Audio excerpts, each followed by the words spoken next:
The sniper who could not miss, Ludmila Pavlichenko. She was 24 years old when Nazi Germany invaded the Soviet Union. She picked up a rifle and became the deadliest female sniper in history. 309 confirmed kills, 36 enemy snipers eliminated in personal duels. The Germans were so terrified of her, they sent entire teams to hunt her down. She was wounded 4 times, but kept fighting. When Eleanor Roosevelt met her, she said she'd never met anyone quite like her. This is the story of the woman who proved that courage has no gender. Stay until the end to discover what she told American reporters who questioned whether a woman should be killing people. Ludmila Mikhailovna Pavlichenko was born on July 12, 1916, in Bilet Tserkva, a city in what is now Ukraine, but was then part of the Russian Empire. She entered a world of revolution and war. World War I was raging, the Russian Empire was collapsing, and within a year, the Bolshevik Revolution would transform Russia into the Soviet Union. Her parents were working class. Her father worked in a factory. Her mother was a teacher. Young Ludmila, called Mila by her family, grew up in the chaos of revolutionary Russia, learning from childhood that women could do anything men could do if they were tough enough and smart enough. When Ludmila was young, her family moved to Kyiv, now Kiev, the capital of Ukraine. Kiev in the 1920s was recovering from civil war and famine, slowly rebuilding under Soviet rule. Ludmila attended school during a time when Soviet ideology emphasized gender equality. Women were encouraged to work, to pursue careers, to see themselves as equal contributors to building communist society. This was dramatically different from traditional Russian culture, where women's roles were limited to domestic duties.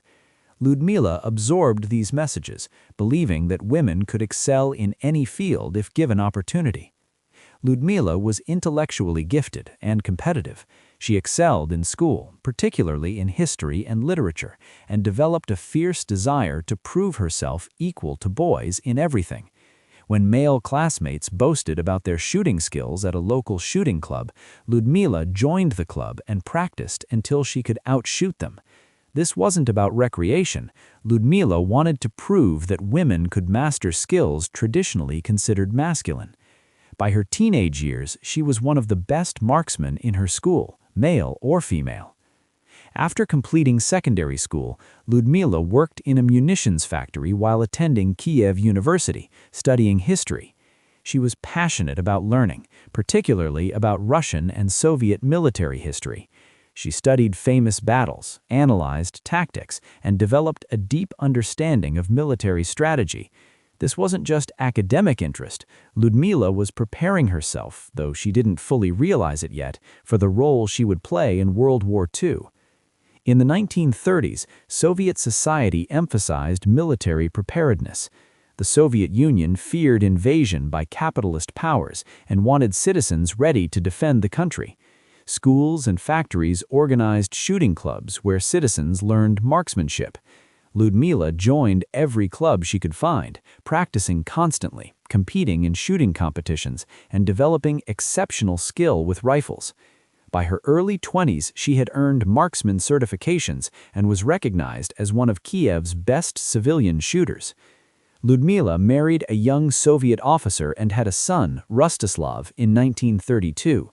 The marriage didn't last. Her husband couldn't accept Ludmila's independence and career ambitions. They divorced, and Ludmila raised her son while working and attending university. Being a single mother in 1930s Soviet Union was difficult, but Ludmila was determined to complete her education and build a career. She continued studying history at Kiev University, planning to become a historian and teacher. Then came June 22, 1941.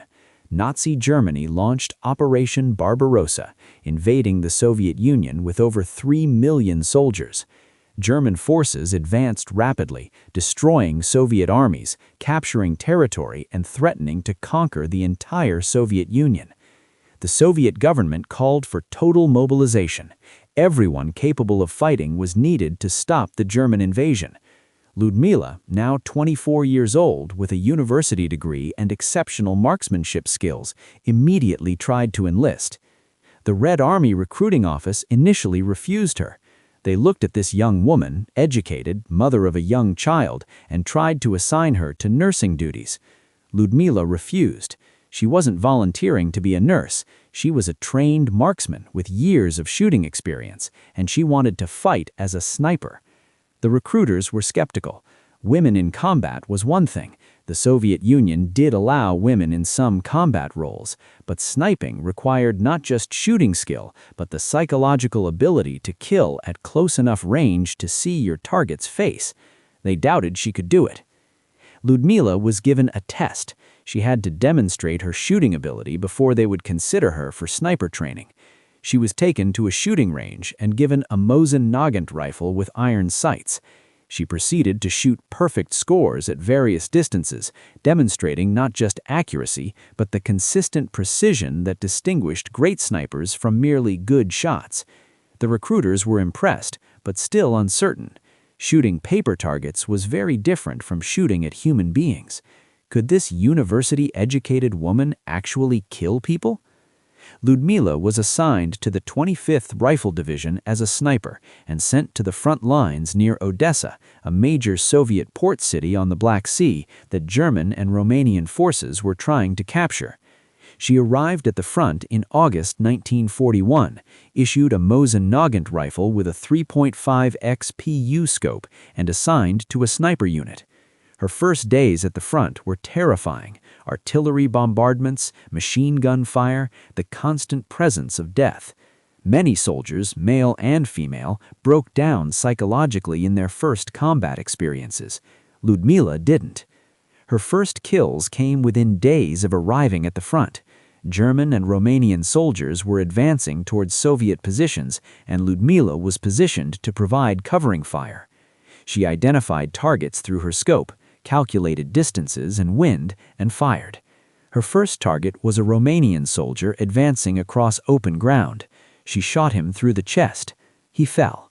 She felt nothing, no horror, no guilt, just clinical satisfaction that her shot was accurate. Years later, she would say that after the first kill, the rest became easier. It wasn't that she enjoyed killing, but that she understood it was necessary work that she was skilled at performing. Ludmila's kill count grew rapidly. She was exceptionally patient, willing to wait hours for the perfect shot.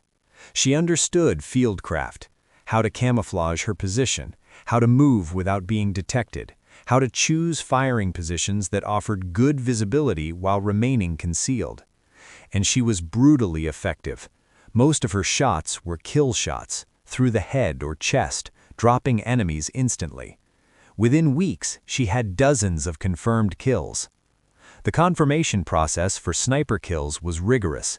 Kills had to be witnessed by another soldier and verified through observation or recovery of bodies. This prevented false claims and ensured accurate records. Ludmila's confirmed kills were real, witnessed, and documented. By October 1941, after just 2 months of combat, she had over 100 confirmed kills, making her one of the most successful female snipers in history and one of the top Soviet snipers overall. But Ludmila wasn't just killing regular soldiers. She specialized in counter-sniper operations, hunting enemy snipers in personal duels where both parties were trying to kill each other. Enemy snipers were valuable targets because they killed Soviet officers and threatened Soviet positions. Eliminating enemy snipers protected Soviet forces and demoralized enemy troops. Ludmila became expert at identifying enemy sniper positions, predicting their movements, and killing them before they could kill her. Counter-sniper warfare was psychological as much as physical. 2 snipers, both highly trained and experienced, trying to outwit and kill each other. It required patience, intelligence, and iron nerves. Ludmila excelled at it. She would study enemy positions for hours, looking for the slightest hint of a sniper, a glint of scope glass, a tiny movement, disturbed foliage. When she identified an enemy sniper position, she would set up a shot, sometimes waiting hours for the enemy to make a mistake and expose themselves. Then she would fire, and another enemy sniper would die. By the end of 1941, Ludmila had eliminated 36 enemy snipers in these personal duels, an extraordinary number that established her as one of the Red Army's premier counter-sniper specialists. German and Romanian forces knew about her. They called her Lady Death, and German commanders reportedly offered rewards for anyone who killed her. She was targeted repeatedly by German sniper teams sent specifically to eliminate her. She survived all these attempts, killing the snipers sent to hunt her. The defense of Odessa lasted 73 days, from August to October 1941.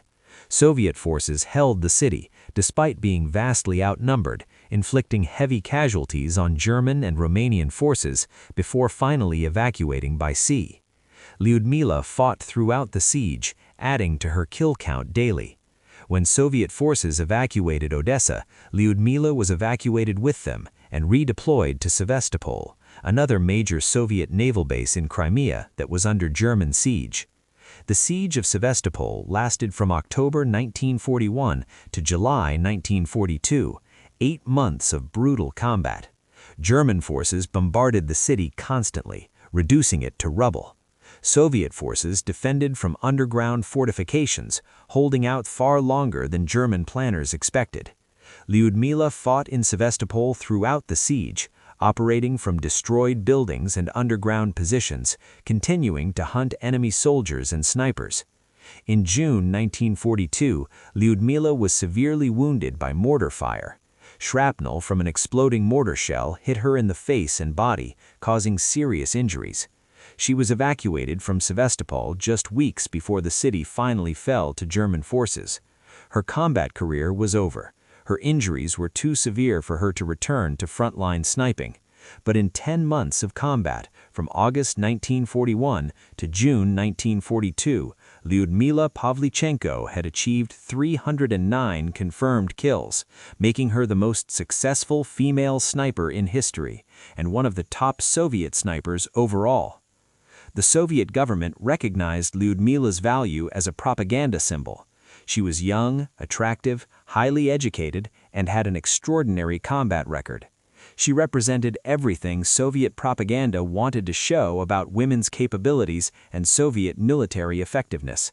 She was awarded the Hero of the Soviet Union, the country's highest honor, and sent on a publicity tour to the United States and Britain to rally support for the Soviet war effort.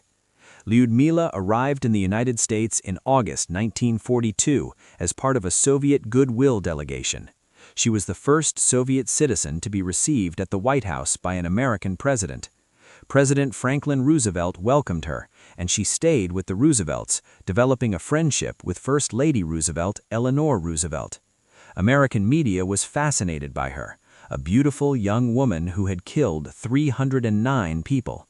Some reporters were respectful, but others asked offensive questions, focusing on her appearance rather than her combat achievements. One American reporter asked Ludmila why Soviet women weren't allowed to wear makeup at the front. Ludmila responded coldly, "There is no rule against it, but who has time to think about her shiny nose when a battle is going on?" Another reporter questioned whether women should be killing people at all. Ludmila's response became famous. "Gentlemen, I am 25 years old, and I have killed 309 fascist invaders by now. Don't you think, gentlemen, that you have been hiding behind my back for too long?" The response was brilliant. It shamed American men for not fighting, while simultaneously defending women's right to fight. American audiences loved it. Ludmila became a celebrity, speaking at rallies, meeting with labor unions, and raising millions of dollars in war bonds. She spoke honestly about the war's brutality, about Soviet suffering under German occupation, about the need for America to open a second front in Europe to relieve pressure on Soviet forces. Her speeches were effective partly because she was genuine. She had actually experienced what she described, unlike many politicians and propagandists. After her American tour, Ludmila returned to the Soviet Union and was assigned to train other snipers. She couldn't return to combat due to her injuries, but she could pass her knowledge to the next generation of Soviet snipers. She trained hundreds of snipers, teaching them the techniques she had developed in combat: patience, fieldcraft, the psychological aspects of killing. Many of her students went on to distinguished combat careers, applying lessons they learned from Lyudmila. After World War II ended in 1945, Lyudmila completed her university degree and became a historian, her original career goal. She researched and wrote about the Soviet Navy, becoming a respected military historian. She also remained active in Soviet veterans organizations, attending commemorations and speaking about the war when requested. But she struggled with what we now call PTSD, nightmares about combat, difficulty with civilian life, the psychological weight of having killed 309 people. Ludmila married again after the war and had a relatively quiet life in Kiev. She rarely gave interviews, uncomfortable with fame and preferring to focus on her historical research. She attended reunions with other Soviet snipers, maintaining friendships with people who understood what she had experienced. But she struggled with alcohol, using it to cope with combat memories, a common problem among Soviet veterans. In 1974, Ludmila attended celebrations in Washington, D.C. for the 30th anniversary of D-Day. She reconnected with Eleanor Roosevelt's family and with American veterans. The visit was bittersweet. She was honored as a war hero, but also reminded of all the friends who hadn't survived. By the 1970s, most of her sniper colleagues were dead, victims of war or the hard post-war lives that many Soviet veterans endured. Ludmila Pavlichenko died on October 10, 1974, at age 58 from a stroke. She was buried in Moscow's Novodevichy Cemetery, a prestigious burial ground for Soviet heroes, scientists, and artists. Her grave became a pilgrimage site for veterans and military historians, honoring her achievements. She had lived 32 years after her combat service ended, long enough to see the Soviet Union become a superpower and then stagnate, but not long enough to see the Soviet Union's collapse in 1991. Ludmila's legacy extends beyond her kill count. She proved that women could excel in combat roles, requiring not just physical strength, but intelligence, patience, and psychological toughness. The Soviet Union employed approximately 2,000 female snipers during World War II, more than any other nation, and many were inspired by Ludmila's example. Her success helped open military opportunities for women in ways that influenced gender policies long after the war. Modern military historians studying female combat soldiers consistently cite Ludmila as evidence that women can perform effectively in direct combat roles if given proper training and opportunity. Her 309 confirmed kills rank her among the top snipers in history regardless of gender. Military sniper schools around the world study her techniques and tactics, recognizing that her small size and patience were advantages rather than handicaps in sniper warfare. The moment that defines Ludmila Pavlichenko's legacy came in an interview she gave in the 1960s when a journalist asked if she felt guilt about killing 309 people. Ludmila thought for a long time before answering, clearly weighing whether to give the expected patriotic response or speak honestly about her feelings. She said that every person she killed was a German or Romanian soldier participating in the invasion and occupation of her country. They were killing Soviet citizens, destroying Soviet cities, and implementing policies of genocide against Jews and other groups. She felt no guilt about killing enemy soldiers. They were legitimate military targets, and killing them protected Soviet lives. But she also said that war itself was guilty, not soldiers, but the political decisions that create wars and force decent people to kill each other. She didn't regret her service, but she wished the war had never happened. That was Ludmila Pavlichenko, the deadliest female sniper in history, a woman who proved that courage and competence have no gender, a warrior who killed 309 enemies and then spent the rest of her life researching history and wishing war didn't exist. Her story reminds us that women have always fought in wars, often with distinction, and that military effectiveness depends on skill and determination rather than gender.